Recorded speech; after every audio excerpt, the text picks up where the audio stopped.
नमस्कार। उत्तराखंड के बुलेटिन में आप सभी का स्वागत है। मैं हूं आपके साथ ऋचा सिंह। बुलेटिन की शुरुआत करेंगे, पर उससे पहले एक नजर सुर्खियों पर। पर्यटन मंत्री सतपाल महाराज ने की कोविड-19 की समीक्षा बैठक। सोशल डिस्टेंसिंग का रखा गया विशेष ध्यान। पर्यटन मंत्री ने गुप्तकाशी में किए मास्क वितरित। कैबिनेट मंत्री यशपाल आर्य पहुंचे मोदी रसोई। यशपाल आर्य ने मोदी रसोई में खाना बनाया, कार्यकर्ताओं की तारीफ की।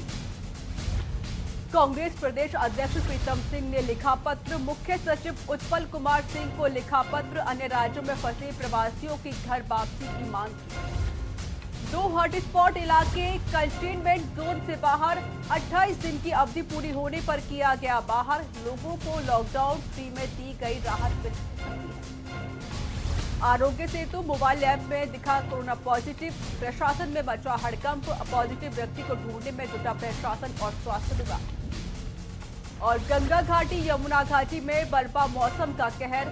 लहराते खेतों में बिछी सफेद चादर। ओलावृष्टि से किसानों के चेहरे मायूस। आप देख रहे हैं के न्यूज, खबरों का सारथी। खबरों की शुरुआत करते हैं बड़ी खबर के साथ। देहरादून से आपको बड़ी खबर बता देती है। कांग्रेस प्रदेश अध्यक्ष प्रीतम सिंह ने पत्र लिखा है। मुख्य सचिव उत्पल कुमार सिंह को पत्र लिखा है। अन्य राज्यों में फंसे प्रवासियों की घर वापसी की मांग की गई है। रेल किराया वहन करने के लिए उत्तराखंड कांग्रेस तैयार है, ये प्रीतम ने कहा है। सबको बड़ी खबर देहरादून से बता रहे हैं, जहां पर कांग्रेस प्रदेश अध्यक्ष प्रीतम सिंह ने पत्र लिखा है। मुख्य सचिव उत्पल कुमार सिंह को पत्र लिखा गया है और इस पत्र में अन्य राज्यों में जो लोग फंसे हुए हैं उनको घर वापसी की मांग की गई है। जो रेल किराया वहन करने के लिए उत्तराखंड कांग्रेस करेगी। तो प्रीतम सिंह ने कहा है कि जो भी रेल का किराया होगा उसको कांग्रेस वहन करेगी, उसका किराया कांग्रेस देगी। तो अन्य राज्यों में जो लोग फंसे हुए हैं उत्तराखंड के लोग, उनको वापस बुलाने की मांग की गई है। इसको लेकर कांग्रेस प्रदेश अध्यक्ष प्रीतम सिंह ने पत्र लिखा है।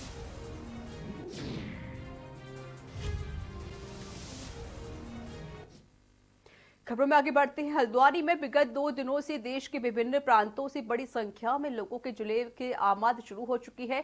ऐसे लोगों के संक्रमित होने की संभावना से इनकार नहीं किया जा सकता है।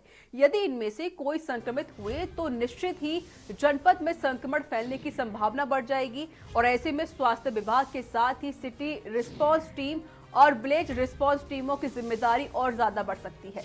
जिलाधिकारी सविन बंसल ने सर्किट हाउस में कोविड संबंधित अधिकारियों और सीआरटी बीआरटी की बैठक लेते हुए कहा कि बाहर से आने वाले लोगों का पूर्ण वितरण के साथ डाटा आंकलन करें। उस डाटा को सीआरटी बीआरटी के साथ साझा किया जाए और 14 दिन अनिवार्य रूप से होम क्वारंटाइन किया जाए।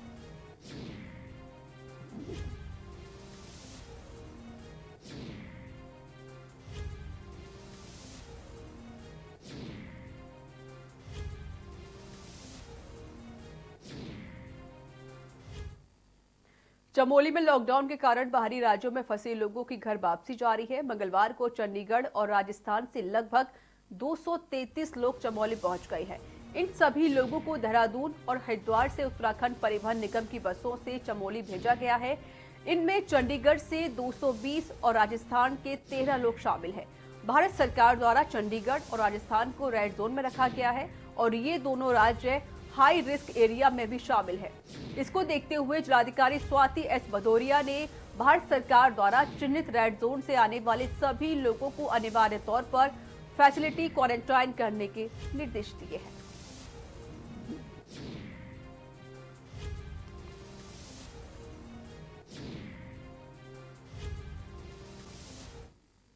चमोली में लॉकडाउन के दौरान आंगनबाड़ी केंद्र बंद होने के कारण भोजन पोषण व्यवस्था पर आंगनबाड़ी कार्यकर्त्री और सहायिकाओं के घर घर जाकर लाभार्थियों को पोषण आहार किट और क्विक फूड का वितरण कर रही हैं। इस दौरान जिले में अति कुपोषित बच्चों की वजन और लंबाई की नापतोल भी की जा रही है। चमोली जनपद में 1078 आंगनबाड़ी केंद्रों पर 6 साल तक के लगभग 22,000 बच्चे और करीब 6 साल बुजुर्ग, गर्भवती और दूध पिलाने वाली माताएं पंजीकृत हैं, जिनको घर घर जाकर THR वितरण किया गया। इस दौरान बुजुर्गों, गर्भवती महिलाओं, दूध पिलाने वाली माताओं और बच्चों को कोरोना वायरस के संक्रमण की रोकथाम के लिए उनको जागरूक किया गया और सोशल डिस्टेंसिंग का पूरा ध्यान रखा गया।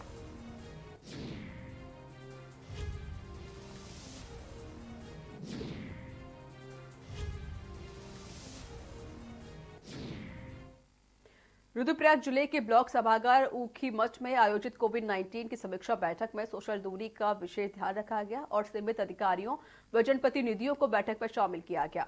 कोविड-19 की समीक्षा बैठक लेते हुए पर्यटन मंत्री सतपाल महाराज ने कहा कि कोरोना वायरस के कारण फैली महामारी से निपटने में स्वास्थ्य विभाग, पुलिस प्रशासन सहित सभी विभागीय टीमों और आम जनता का अहम योगदान मिल रहा है। देवभूमि उत्तराखंड के हर गांव का वातावरण बड़ा ही शुद्ध लग रहा है और ग्रामीण क्षेत्रों में सामाजिक दूरी की परंपरा प्राचीन है।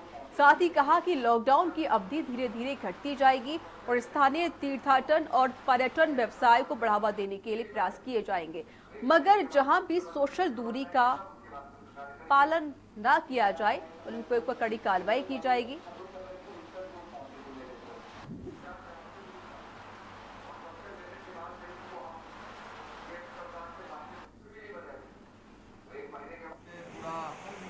डिस्ट्रिक्ट मजिस्ट्रेट ने पूरा अपना जो उन्होंने किया है कोविड-19 के तहत वो पूरा बताया और पूरी जो प्रबंध है कि जो कोरोना इफेक्टेड लोगों के लिए क्या क्या किया है। यहाँ पर कोरोना की टेस्टिंग कराई गई और नेगेटिव निकले हैं, फिर भी उनका प्रबंध है, वेंटिलेटर्स का और हॉस्पिटल्स का सारा प्रबंध किया है।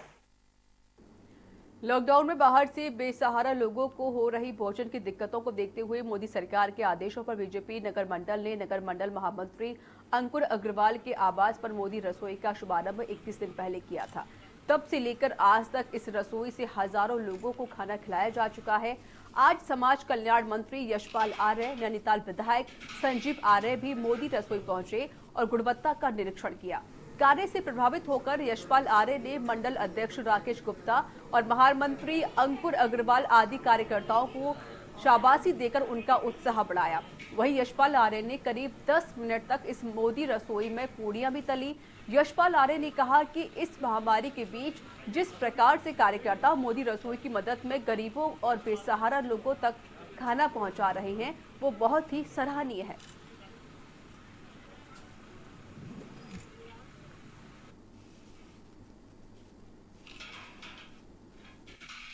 लगातार 20-22 दिन से यहाँ पर मोदी रसोई के नाम से गरीबों को, जो बेसहारा हैं, जो मजदूर हैं, जो कमज़ोर तबके के लोग हैं, उनको रोज़ भोजन वितरित किया जा रहा है, शुद्ध भोजन दिया जा रहा है और लगातार 20 दिन हो चुके हैं। तो मैं उनकी पूरी टीम को बधाई भी देना चाहता हूँ। एक मानवता का काम कर रहे हैं, मानवता से बड़ा कोई धर्म नहीं है। देहरादून में सोशल मीडिया पर मुख्यमंत्री त्रिवेंद्र सिंह रावत के स्वास्थ्य से संबंधित झूठी अफवाह फैलाने वालों पर DG law and order Ashok Kumar ने मुकदमा पंजीकृत करने के आदेश दे दिए हैं। इस दौरान उन्होंने कहा कि सोशल मीडिया पर अफवाह फैलाने वालों को किसी भी सूरत में बख्शा नहीं जाएगा। ऐसे लोगों पर कठोर से कठोर कार्रवाई की जाएगी।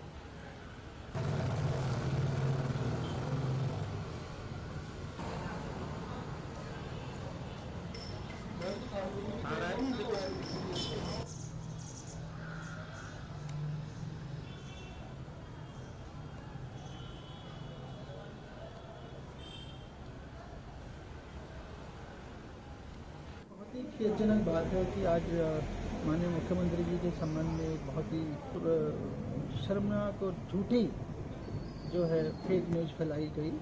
उस पर हमने तत्काल संज्ञान लिया है। एसएसपी देहरादून को आदेशित किया है कि इसके इमीडिएट एफआईआर करें और ऐसे जो भी इसके दोषी हैं उनकी गिरफ्तारी करें। और वक्त तक छोटे से ब्रेक का हो चला है। ब्रेक के बाद जल्द हाजिर होंगे।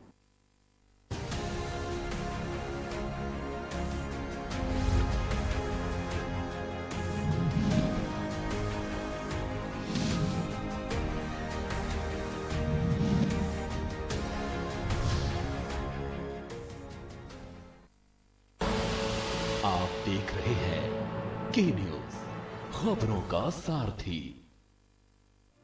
कोरोना संकट काल में के न्यूज इंडिया की देशवासियों से अपील है कि हम जाति धर्म को भूलकर कोरोना को हराने में एक साथ खड़े हों। जरूरतमंदों की मदद करें। कोरोना के खिलाफ जंग में हम अपना योगदान दें। हम सब मिलकर लड़ेंगे और मिलकर जीतेंगे। खुदी को आजमाया है तो ये अंदाज आया है, खुदी को आजमाया है तो ये अंदाज आया है। तुम में भी मैं हूं, शुद्ध प्लस पान मसाला। आप देख रहे हैं की न्यूज, खबरों का सारथी।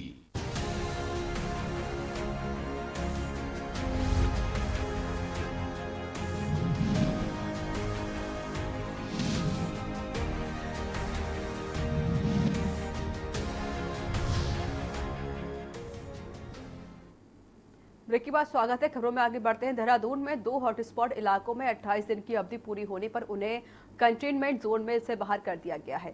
इसमें से एक देहरादून की मुस्लिम बस्ती लखीबाग और दूसरा झबरावाला डोईवाला है। वहीं केशव बस्ती कंटेनमेंट जोन का समय भी पूरा होने वाला है। ऐसे में अब इन कॉलोनियों में रहने वाले लोगों को भी लॉकडाउन 3 में दी गई राहत मिल सकेगी। देहरादून जिलाधिकारी आशीष श्रीवास्तव ने बताया कि 2 कॉलोनियों को कंटेनमेंट जोन से मुक्त कर दिया गया है और साथ ही भगत सिंह कॉलोनी को भी सील किए 28 दिन हो गए हैं। लेकिन सील करने के 3 दिन बाद यहां कोरोना के फिर से पॉजिटिव केस पाए गए हैं। ऐसे में आखिर केस आने के बाद से 28 दिन पूरे होने पर ही इस कॉलोनी को खोला जा सकेगा।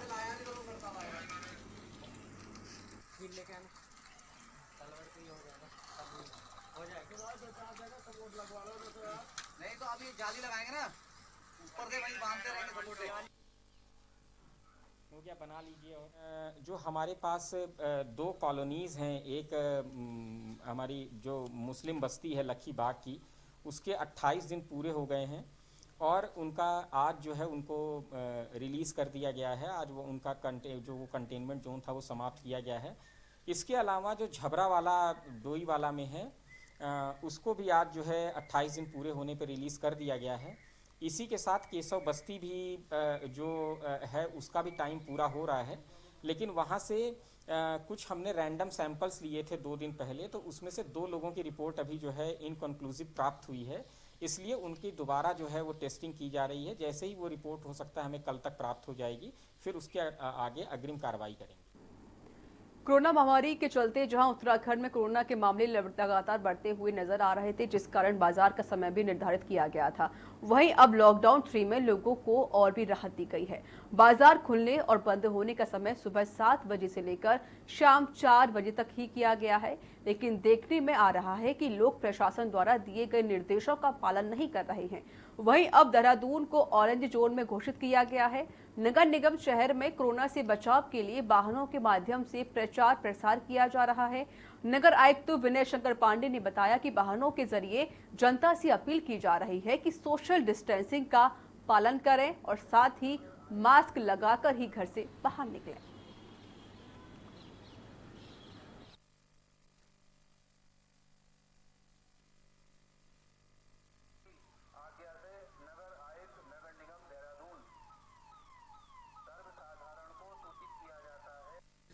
जो 3rd लॉकडाउन का शुरू हुआ है 4 मई से, और उसमें हमारी मैक्सिमम शॉप्स और जो भी कमर्शियल एक्टिविटीज़ वो प्रारंभ हो गई हैं, तो ये महसूस किया गया है कि सोशल डिस्टेंसिंग का जिस तरह से पालन होना चाहिए और जो नॉर्म्स गवर्नमेंट ऑफ इंडिया ने या डिस्ट्रिक्ट एडमिनिस्ट्रेशन ने या स्टेट गवर्नमेंट ने फिक्स किए हैं, वो बहुत प्रभावी ढंग से नहीं हो पा रहा है।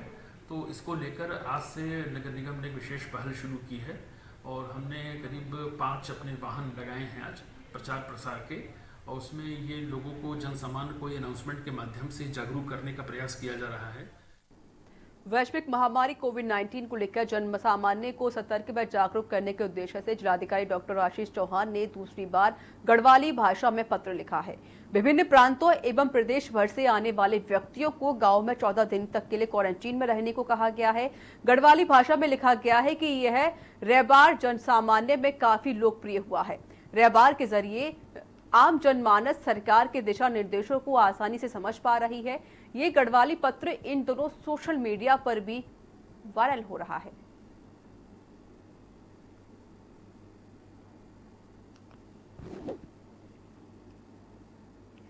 नैनीताल हाईकोर्ट ने कोरोना वायरस से बचाव के लिए घोषित देशव्यापी लॉकडाउन के दौरान मजदूरों और गरीब लोगों को राहत सामग्री और अन्य जरूरी सामान की आपूर्ति छूट की बात कही गई है। तो वही पार्टी कार्यकर्ताओं और अन्य लोगों द्वारा किए जाने वाले खिलाफ दायर जनहित याचिका की सुनवाई करते हुए राज्य व केंद्र सरकार से 1 हफ्ते के भीतर जवाब दाखिल करने के निर्देश दिए गए हैं। इस मामले की अगली सुनवाई 12 मई को होगी। मामले के अनुसार सच्चिदानंद डबराल ने हाईकोर्ट में जनहित याचिका दायर कर कहा कि कोविड-19 को वैश्विक महामारी घोषित किया गया है। इससे निपटने के लिए प्रभावित लोगों की मदद दैवीय आपदा राहत कार्य और राष्ट्रीय खाद्य सुरक्षा अधिनियम के तहत की जानी चाहिए।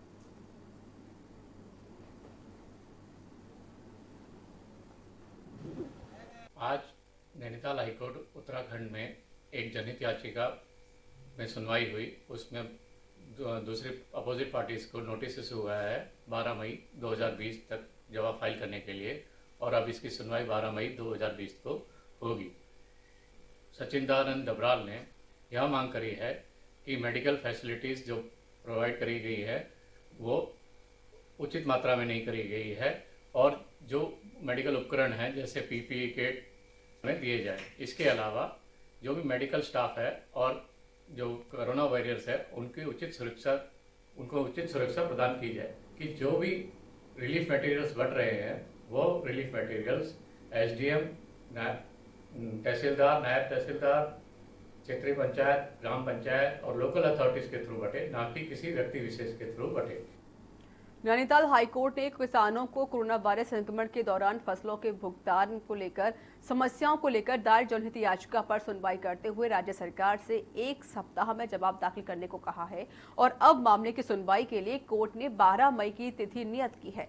सरकार की तरफ से कोर्ट में बताया गया कि अब तक करीब 30 करोड़ 83,93,238 रुपए मूल्य का गेहूं आया है, जिसमें से करीब 27 करोड़ 84 लाख का भुगतान हो चुका है। आपको बता दें कि शांतिपुरी निवासी किसान नेता डॉक्टर गणेश उपाध्याय ने जनहित याचिका दायर कर किसानों को कोरोना वायरस संक्रमण के दौरान भुगतान में आ रही समस्याओं को कोर्ट के सामने रखते हुए उक्त मामले को निपटाने की प्रार्थना की थी।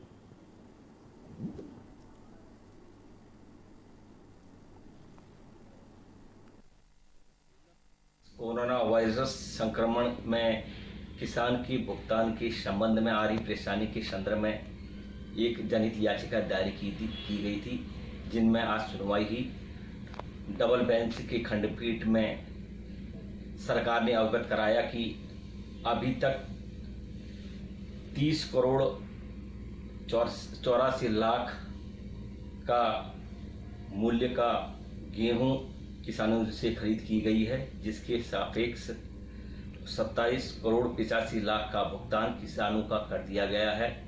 मेरे अधिवक्ता द्वारा पीठ के समक्ष कहा गया कि बेमौसम बरसात की वजह से गेहूं का रंग बदल रहा है। और वक्त एक छोटे से ब्रेक का हो चला है। ब्रेक के बाद जल्द हाजिर होंगे।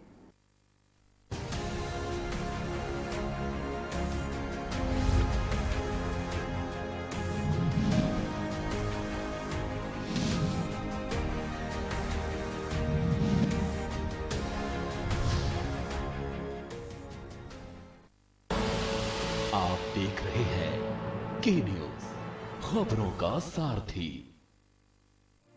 कोरोना संकट काल में के न्यूज इंडिया की देशवासियों से अपील है कि हम जाति धर्म को भूलकर कोरोना को हराने में एक साथ खड़े हों। जरूरतमंदों की मदद करें। कोरोना के खिलाफ जंग में हम अपना योगदान दें। हम सब मिलकर लड़ेंगे और मिलकर जीतेंगे।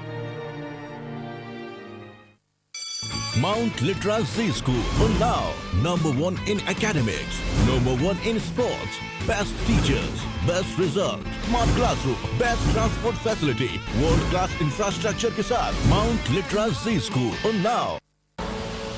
आप देख रहे हैं के न्यूज, खबरों का सारथी।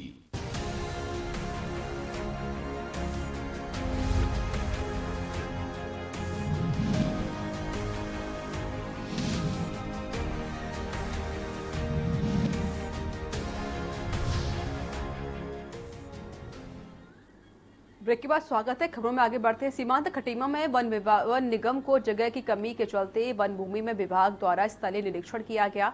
इसी के चलते कुमाऊं के वन संरक्षण और तराई पूर्वी वन विभाग के डीएफओ सहित वन निगम के अधिकारियों ने लोहिया रोड में प्रस्तावित भूमि का निरीक्षण किया।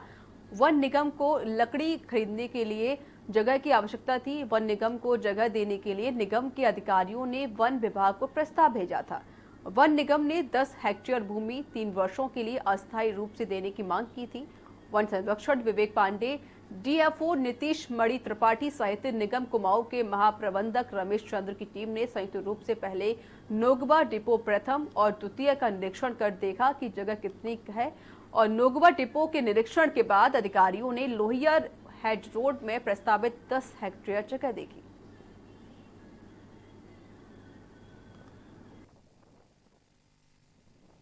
फॉरेस्ट कॉर्पोरेशन जो है उसको एक नए डिपो की अपेक्षा थी हमसे, फॉरेस्ट डिपार्टमेंट से। तो एक थोड़ी सी भूमि उनको चाहिए थी टेम्पररी यूज के लिए। तो उसी के सिलसिले में हम लोग सब यहाँ पर आए हुए हैं ये देखने के लिए कि क्या वाकई उनको आवश्यकता है कि नहीं, क्योंकि पिछले 1-2 सालों में जो है थोड़ा सा लकड़ी जो उनको दी जा रही है जंगल से, वो भी वर्किंग प्लान के अनुसार जो दी जा रही है वो थोड़ा सा उसकी मात्रा ज़्यादा है। तो उनको लैंड की आवश्यकता है और वो भी टेम्पररी यूज़ के लिए इसीलिए आए हैं। और कोविड-19 के अंतर्गत जो गाइडलाइंस है उनको पालन करते हुए ही जो है कार्रवाई सुनिश्चित की जाए। कच्चे तेल में भारी गिरावट के बाद भी पेट्रोल और डीजल के उत्पादों में शुल्क की बढ़ोतरी को लेकर मंगलौर में कांग्रेस ने केंद्र सरकार पर जमकर हमला बोला है। कांग्रेस विधायक काजी निजामुद्दीन ने केंद्र सरकार पर जनता को लूटने का आरोप लगाया। इस दौरान उन्होंने कहा कि केंद्र सरकार पेट्रोल डीजल के मूल्य में बढ़ोतरी कर खुद की जेब भरने में लगी हुई है।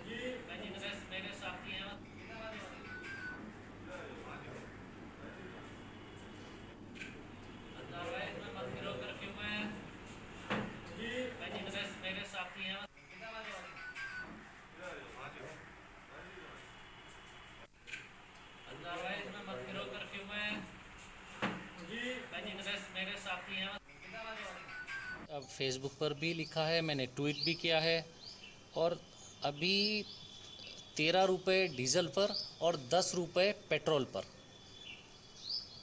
केंद्र सरकार ने केंद्रीय टैक्सेस बढ़ाए हैं। पूरी दुनिया में कच्चा तेल सस्ता हुआ और इतना सस्ता नहीं हुआ। पहली बार इतिहास में ऐसा हुआ कि कच्चे तेल की कीमत ऐसी हुई कि ज़ीरो से नीचे, यानी आप उसे ले जाइए, ले जाने के भी ट्रांसपोर्टेशन के भी पैसे कंपनियां दे रही हैं। तो ऐसी स्थिति में भारत में कच्चे तेल की कीमतें गिरने के बावजूद जो डीजल और पेट्रोल है उस पर लगातार कीमत वही बनी हुई है जो कि अब से 20-25 साल पुरानी कीमतों के बराबर होनी चाहिए थी। तो अब ये तो भारत सरकार इस समय ये लूट पर उतारू है। मैं शब्द लूट का प्रयोग कर रहा हूँ, लूट पर उतारू है। कोरोना संक्रमण को लेकर बनाए गए आरोग्य सेतु मोबाइल ऐप में सितारगंज में एक कोरोना पॉजिटिव मरीज के 1 किलोमीटर के दायरे में दिखाए जाने से स्वास्थ्य विभाग और प्रशासन में हड़कंप मच गया। वहीं कल से इस व्यक्ति की तलाश में लगे पुलिस प्रशासन को उसके बारे में कोई जानकारी नहीं मिल पाने के कारण स्वास्थ्य विभाग और पुलिस प्रशासन द्वारा देर शाम रणनीति बनाई गई और स्तरीय अधिकारियों को बताया गया कि लोगों में भी इसको लेकर खासी चर्चा है। वहीं स्वास्थ्य विभाग सितारगंज के मुख्य चिकित्साधिकारी ने बताया कि स्वास्थ्य विभाग ने मामले को गंभीरता से लेकर जिला प्रशासन को अवगत करा दिया है।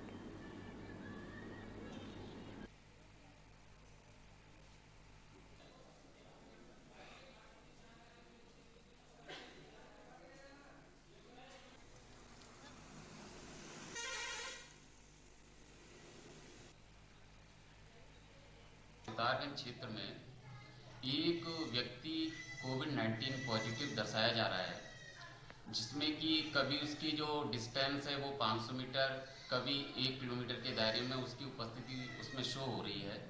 इस संबंध में मेरे द्वारा तहसीलदार महोदय से और एसडीएम साहब महोदय से वार्ता की गई है। साथ ही कल शाम ही एसएसआई बिष्ट जी के साथ भी इस पर चर्चा की गई। ट्रेसिंग के माध्यम से हमको उस यूज़र की आईडी या यूज़र की लोकेशन पता चलती है। एक महीने पहले मंगलौर के मोहल्ला मलकपुरा में एक संदिग्ध कोरोना पॉजिटिव पाए जाने के बाद प्रशासन ने पूरे मोहल्ले को सील कर दिया था, जिसके कुछ दिनों बाद संदिग्ध व्यक्ति की रिपोर्ट नेगेटिव आ गई थी, जिसके बाद रुड़की एसडीएम के आदेश पर नगरपालिका प्रशासन ने स्थानीय पुलिस की मदद से पिछले 1 महीने पहले लगी सील को खोल दिया है। इस बात को लेकर स्थानीय लोगों में काफी खुशी का माहौल देखने को मिला।